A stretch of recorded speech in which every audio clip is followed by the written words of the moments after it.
Welcome to the Hackable Life. This is Barbara Drattina, founder and CEO of Wellness Matters You Matter. And boy, are these crazy times. I think that the subject of resiliency is really important right now. We have been resilient and pivoting for 2.5 years in all kinds of ways in our lifestyles, in our families, in our jobs, in our revenue and income streams, and in our the way that we work, the way that we live, and such. But now, with this global situation piled on top of that, the angst is really high. We're all dysregulated. We are dysregulated in so many ways.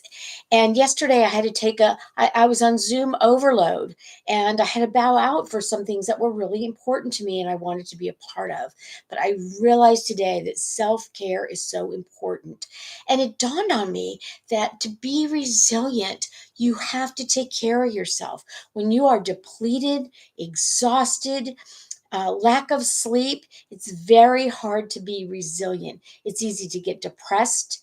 It's easy to give up and or to overeat, to have it come out in some other way. So what I wanted to share today was self-care. We've been hearing so much about self-care, and it really, really is important.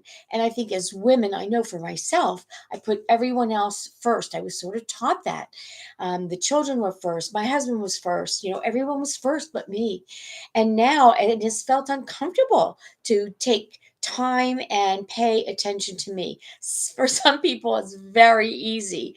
And those are the people I've often bowed down to. Whatever they want, they sort of seem to ask for and get, and they don't feel um, uh, unworthy or that they're not entitled in any such way. But there are many different personality types, and many of us do feel like we're sort of guilty of taking time for ourselves. And I want to tell you today, it is so important because I can feel my resiliency barometer change, and I started paying attention to it. And when I'm on overload, I need to go watch a movie, read a book, go for a bike ride, go take a drive. Go I'm so grateful to be able to be near the water, go sit by the water even for 30 minutes.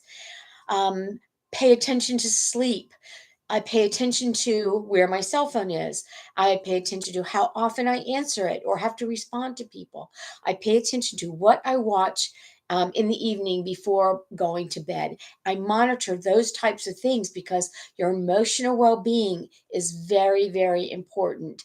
And so I wanted to give you permission today to really notice your self care practices so that you can be resilient in today's world, because we are all called upon to do that. And thank you so much for tuning in. Please watch for our next episode.